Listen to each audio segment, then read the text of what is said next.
Hey guys, how's it going? Today we are going to be working on two Blackberry related projects, and Erin is going to be working on dethatching the grass. Blackberry project number one is to prune all of these Blackberry plants. We've got a 30-foot by 3-foot raised bed.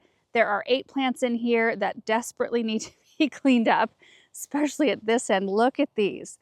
They are just wild. And they produced so many blackberries last year. It was kind of shocking to me, actually. I was able to preserve a ton of them. I made a lot of jam. I gave a lot away, and I did freeze some, which brings me to project number 2. We're going to take some of our frozen blackberries from last summer, and we are going to make some blackberry hand pies. And while we're doing all of that, Aaron will be dethatching the grass, which I think he's going to kind of explain the whole process and explain why he does it and what the benefit is to our lawn. And you can see it's a little blustery out today. It was super windy yesterday. All day long, from the moment we woke up until, late last night, I could hear it blowing through our chimney area, and it makes kind of a whistle sound, and it only does that when it's blowing really, really hard. And I was hoping today would be a little bit less breezy, and it is, but it's still a chilly, fresh breeze. At least the sun is out. Okay, so pruning our blackberries. First off, the varieties we have are all thornless. We've got 2 Triple Crown right here, 2 of a variety called Natchez, and then 2 Black Satin, and 2 more Triple Crown. Now, the first year we planted these, I had planted 4 Primark 45s in here, and they never broke dormancy. They were blackberry plants that I had bought the previous year thinking we were gonna get to this project, and we didn't, and they just didn't winter over. I planted them anyway thinking, well, we'll see, maybe the roots are still alive and they'll sprout new growth, new canes, and they never did. So I ended up going back in with the Natchez and 2 more Triple Crowns. Now I'm gonna be keeping my eye out for more Triple Crowns, because if I can find some, I'm gonna dig out the Black Satins and the Natchez, because Triple Crown outperformed those 2 by I don't even know how many times. The berries were huge, they were productive, plentiful, and it seemed like these other 2, like the berries dried up a lot faster. I don't know why, they were a lot thinner. The Triple Crown seemed to be a little bit more, they were just larger berries. And we had this raised bed built exactly like our raspberry structure, which works great for raspberries. It's not ideal for blackberries. Typically you're wanting to grow blackberries a little bit more flat and more of a fan shape, and I'm just kind of letting them go all over, which is totally fine too, and it's been great, and we've got the space to kind of let them do that. We did come in though, and we added an extra metal cable in here last year, and I think I'd like to add 1 more on either side of it, so that we've got 1, 2, 3, 4, 5 in the end, so that we can train canes to go between them.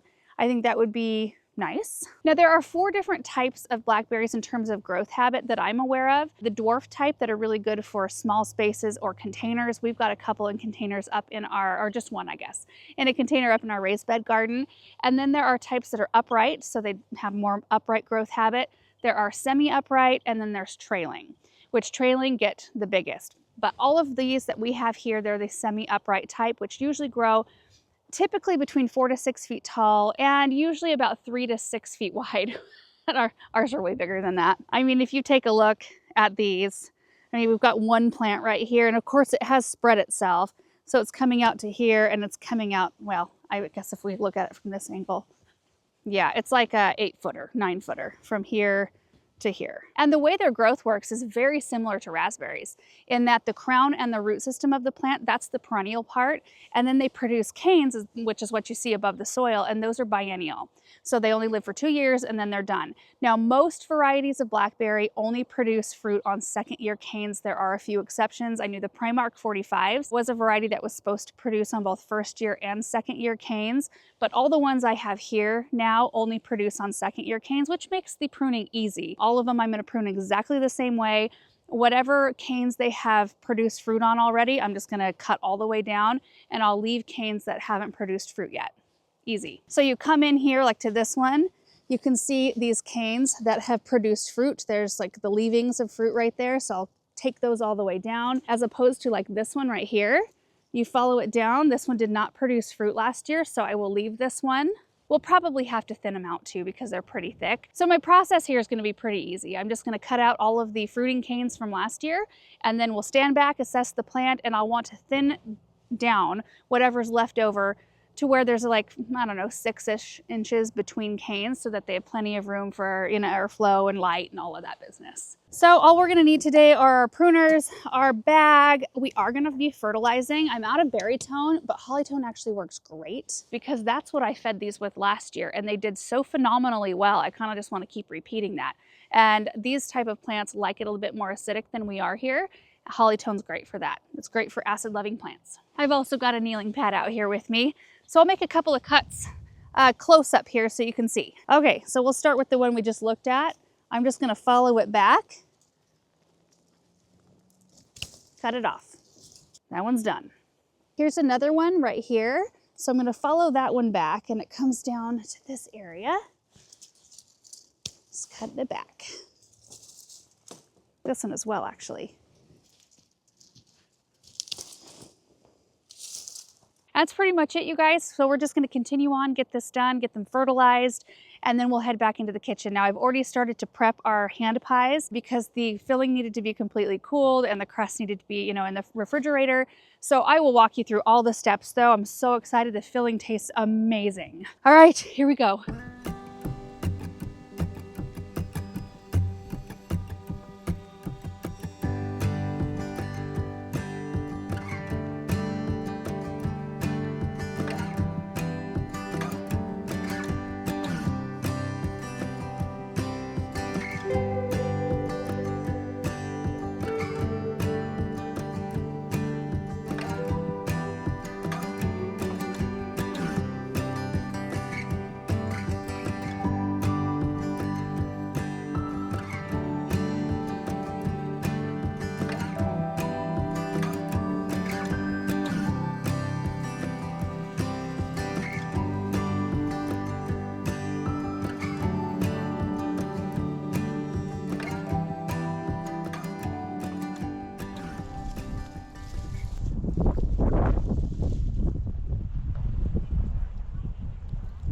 Okay, we have to take a little bit of a detour because Bethany just brought some baby goats.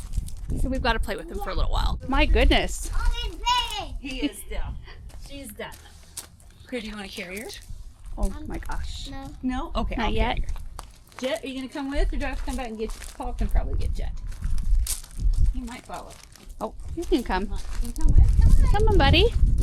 So this one's name is Billy. Yes, after Billie Eilish, the oldest named her. Oh my I goodness. guess Billie Eilish, she's a singer. And then this one is Jet. Hey, Jet. Gonna have some grass? He's licking your shoes. Is she? Yeah. He's on the other foot. Oh, hey, Billy. Why is he licking? Kiddo. Oh, he's coming Say to hi me. to him. There you go. Whoa! There's two? Why? Oh. Oh!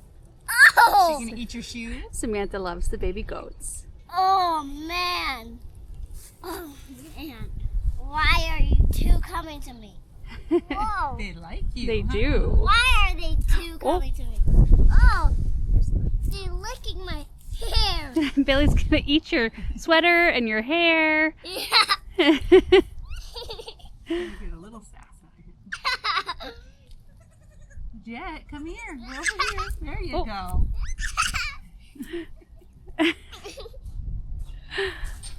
You'll have fast friends, Samantha, if you just let them keep doing that. Yeah. He just Oh yeah, loves Agnes me. just loves it. She's like, can I go see my babies? That's what Oh, she calls they're it. her He babies. just Of course loves they me, are. and he Yeah. keeps coming to me. Yeah. He just keeps I coming think to they me. like you. He They just do like keeps you. eating my hair. Uh-huh. He just keeps eating my hair. Yeah. That's what happens when they're bottle babies, because people are their food source. So Billy is 2 weeks old and Jet is 1 week old. Isn't that wild? Jet is bigger than her by a little He's bit. just eating my hair. He's just eating my hair.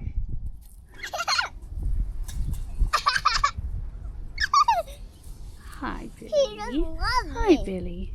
He just loves me. He just really loves me. Oh, Jet, come that here. is the cutest sound ever. Aw. Come here, Jet. He'll get louder if he gets concerned. Come here. Come here. Billy's like, Be chill, dude. Yeah, yeah. I'm good. He's just checking it out. Also, we've got to check for eggs real quick. Don't look. I won't look. Oh, Is there any yet? Holy moly! You did it! Mama, there's 2 eggs. There are, my goodness. Can you help me? Sure, I think we need to scoot that. There, I think that might work better. Excellent job, girls. You need a treat. Here we go. Good girls. Kicking it in. Mommy, Dad, she just looked me. Yeah. What a fun day. So we're going to go back to the blackberries now that we have a rake just to finish up cleanup, apply the fertilizer, and then we're going to get the goats back out in a little while to feed them and play in the front lawn. Okay, real quick before we do our final cleanup, this side isn't that bad, but there are some leaves down in here, and then this side has kind of caught all the leaves. But look at how much more open these plants are. And I could probably keep going and thin a little bit more, but I'm just going to stop at this today and just kind of let them do their thing. I'm really happy with it. And we are going to be coming in and restaining these beds, which we should probably get after in the next week or two before things start to grow, because they have, you know, worn out in some spots, and we just kind of want to freshen them up a little bit. But let's get the raking done and then we'll fertilize.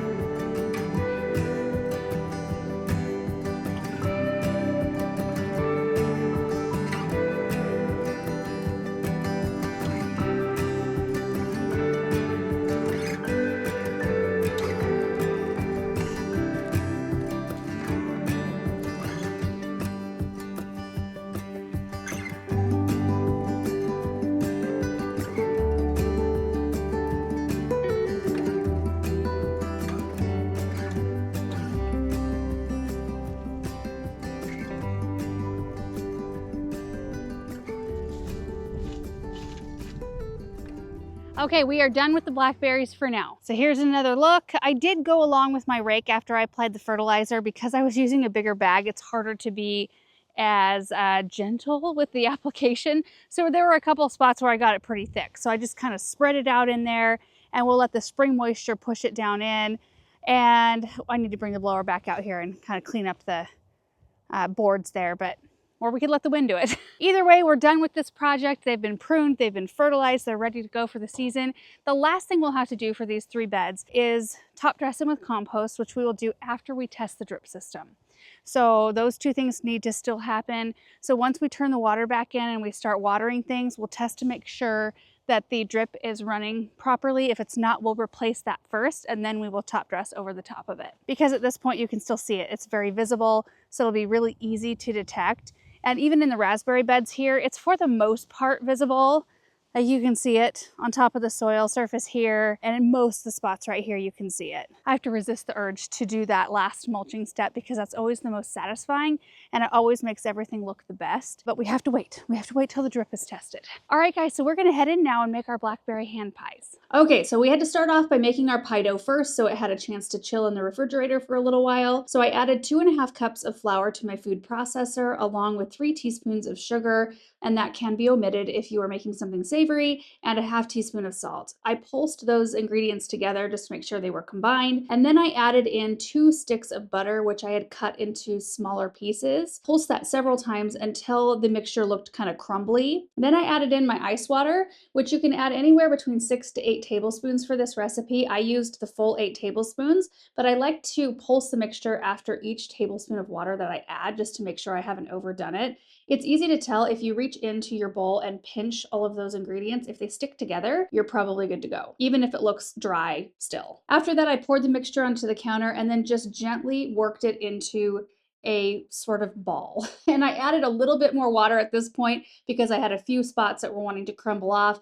Don't want to add too much, just a little sprinkle here and there. And then I put it in some plastic wrap and kind of smashed it down into a round-ish disc and popped it in the refrigerator. This recipe makes enough for a double crust pie, so a crust on top and bottom. You can have it if all you need is a single crust pie. Okay, now that that's done, we need to get our blackberry filling ready because that also needs a chance to cool.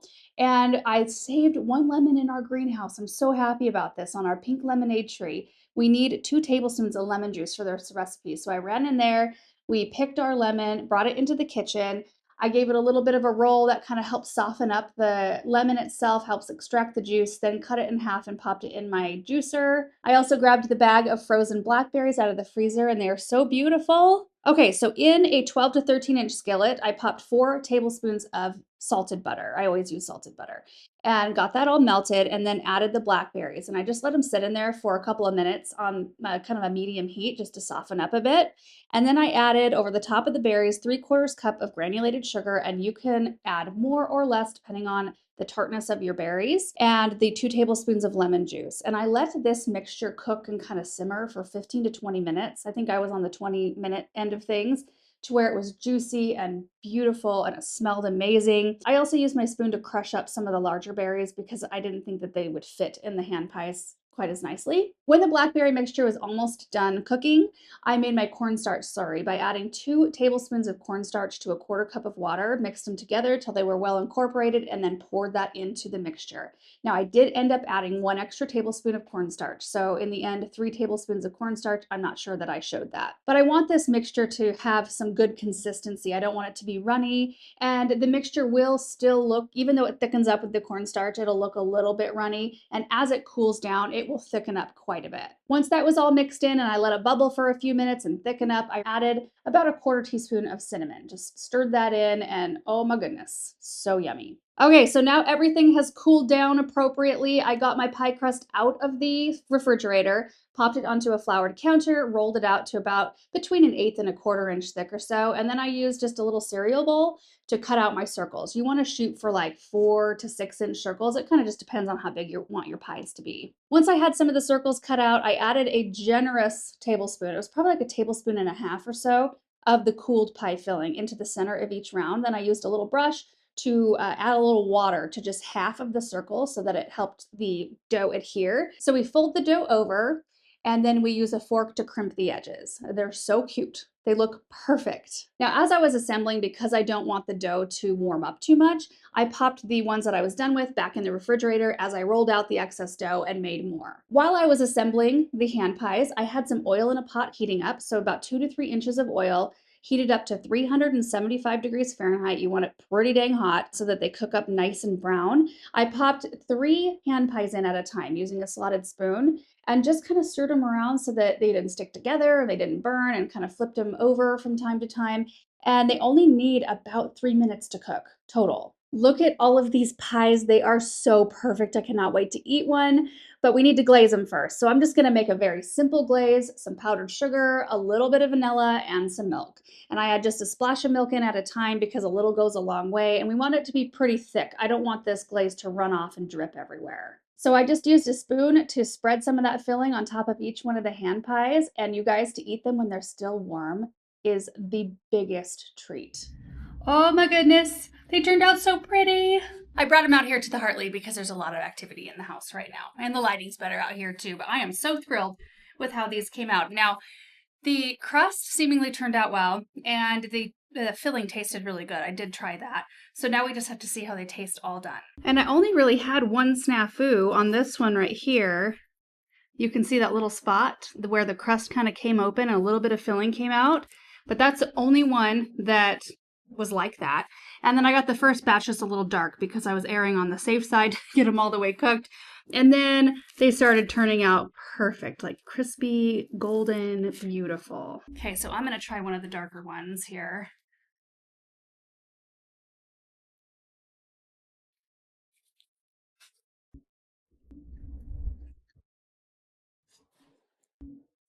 Oh, you guys. Oh, I wish you could have one right now. They're so good. I probably have it all over my face. Look at that. Look at that beautiful filling. Oh my goodness. I gotta make more of these with different kinds of fruit too. Uh-oh. I got it on my tablecloth. Proceed with caution when you're eating these. I am loving these so much, and I can't wait for everybody to try them. I'm going to take them around, pass them out here in just a minute. Now, I have read lots of different hand pie recipes and lots of different spice combinations, and when it comes to blackberry, I see cinnamon a lot, which I don't like overtly taste the cinnamon. I just think it enhances the flavor. And then I see a lot with nutmeg in it. I don't feel like nutmeg is a good choice, and maybe that's just me. I did not put that in mine because I feel like it would overwhelm the taste, and I kind of just want it to be kind of a jam taste, and I want to taste the fruit, you know? So that, like, this one definitely delivers in that department, and they're beautiful, and they're contained, well, kind of contained. I gotta go spot treat this tablecloth today. So do be careful where you're eating them, I guess. I mean, I was just gonna say that you don't need a plate and a fork like you do with a piece of pie, but you know, maybe a plate's a good idea, or at least a paper towel, or eat it outside. I just like that it's a little bit more of a mobile thing. You know, you can pick it up with your hands and eat it that way. You don't have to necessarily cut it apart. I mean, if you were being more proper, I suppose you would probably use a fork and a knife and eat it that way. But anyway, guys, those are my projects for the day. Super happy to have the blackberries all ready to go for this season and fertilized, and to utilize some blackberries from last year. I actually didn't know I had any left over, and I was getting some hamburger patties out of the freezer in our basement the other night, and I unearthed the bag. I had one bag of blackberries left, and I thought, oh, this is just so perfect. I can't wait to make something with them. So this was a really fun way to utilize it. Now, just FYI, I used a dough recipe out of one of my cookbooks, and I doubled it. So I made like enough crust for a two crust pie, and I still had scats, like a ton of pie filling left over. You could probably quadruple the amount of dough, and you'd be able to make a whole bunch of these. So yeah, also you can use refrigerated biscuit dough for something like this too. Just roll it out and put your filling in and proceed the same way I did with my pie dough, and that's a good way to do it as well. But anyway, now that my 2 blackberry projects are done, we are going to go dethatch the grass. So I hope you guys enjoy. Do I have any blackberry in my teeth? No, you don't. You're good. How was the pie? It was good. Wasn't it good? Yeah, that's really good. So this is a dethatcher, huh? Yeah, so this is kind of new. I got this last fall, and so what we're trying to get rid of, like this is snow mold right here. If you can look, you can see that. Mm-hmm. And the idea is to, you know, kind of scratch it up and get a lot of this out of there, because if you leave it, it's just gonna, you know, blot out the sun, and the sun won't be able to get to the roots, and you can see green grass in there. I mean, in real life at least. So basically what I just did with my fingers is kind of what I'm after with the dethatcher. In doing some research last year, I've found that in order to get this kind of roughed up and get some of that thatch back up, which afterwards I'm going to try to mow it up and get rid of it, you've got an option like this, which is the cheaper option. You can get dethatchers as cheap as like $100, like pull behinds. This one, I forget what I paid for this one, but they go for maybe between like $100 and $1,100, $1,200, something like that for nicer ones.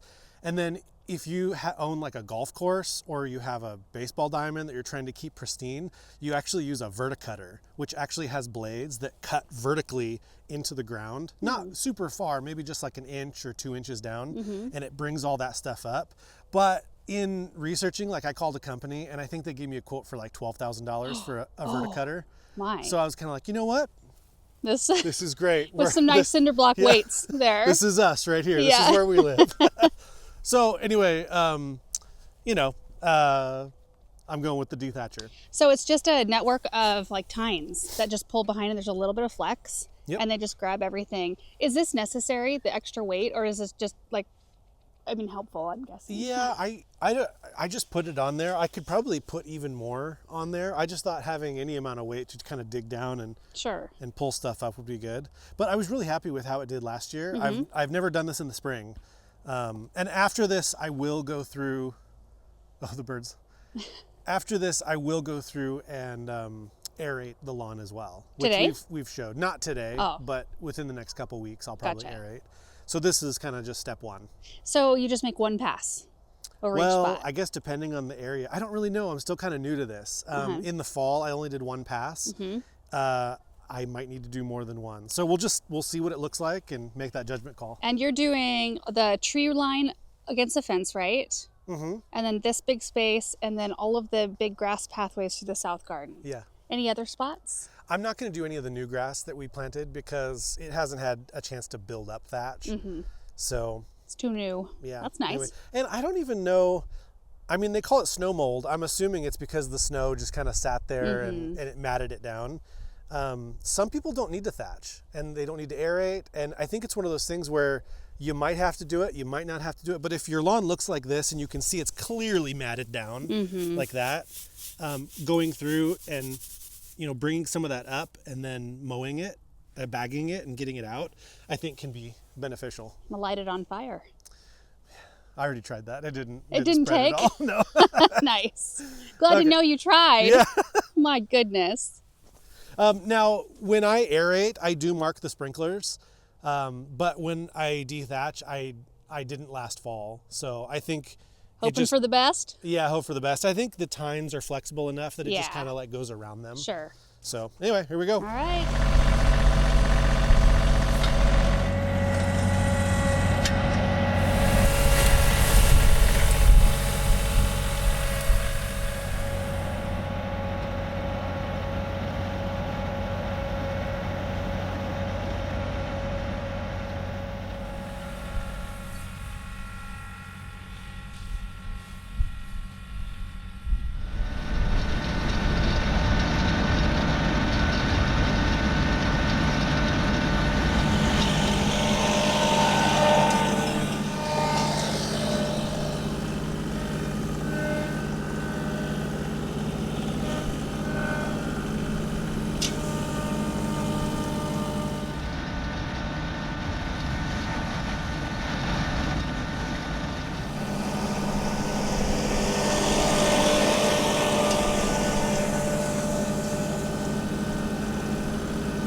Seems like it's working pretty good. Yeah, it's picking up a lot of stuff. Yeah.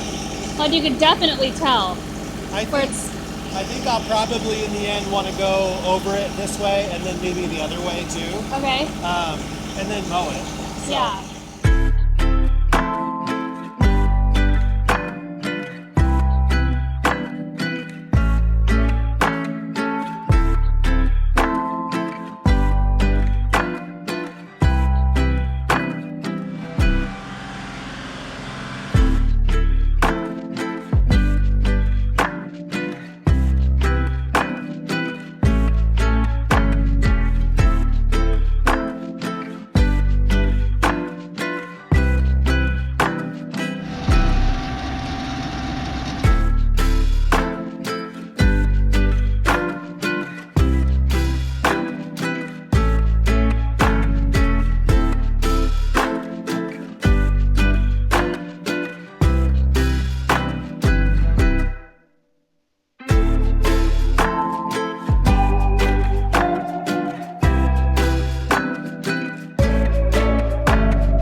Well, it's a new day and we ran into some issues. So the dethatcher did an awesome job. I ended up going over the lawn twice in different directions, and the lawnmower is having a tough time picking up all the clippings. They're not really clippings. It's like, it's just really dirty, dusty. I think I showed it yesterday. Like, this is all the junk that De-Thatcher gets out of the lawn.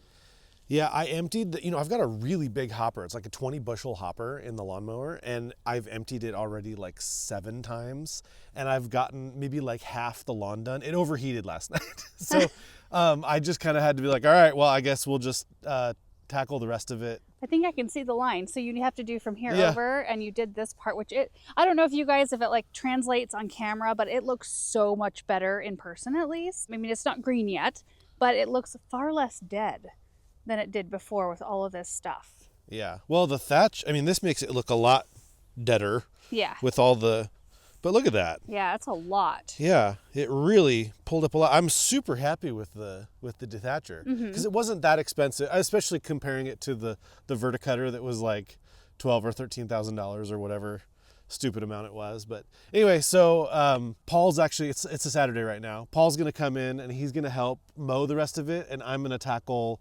dethatching the rest of the lawns. But anyway, we just wanted to show Tag you team. like, yeah, a tag team. Yeah. Show you, you know, that it's working. It's just a really slow process. So anyway, there you go. And that's just how some projects go, right? Like you get into it thinking it's going to be a super quick project and you run into snags or things just don't go quite as smoothly. However, the pies went great. Everybody had a pie. We took a bunch down to Andrew's and that was really fun. I'm super happy to have the blackberries done. And this is always a nice project to see done in the spring. And it just, like I could smell the smell of cut grass yesterday and it's the best. So Pretty anyway. soon we'll have the smell of espoma when we fertilize. Yes, yes we will. But then it'll start looking green. So anyway, thank you guys so much for watching this video. We really appreciate it. I hope you're having a great day and we will see you in the next one. Bye.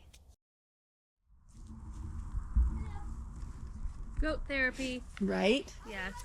Are you having fun, Miss Billy? Are you having fun? Here, will you run with me? She's like, no, lay down and I'll get on top of you. There we go. There he is. Come on, let's go.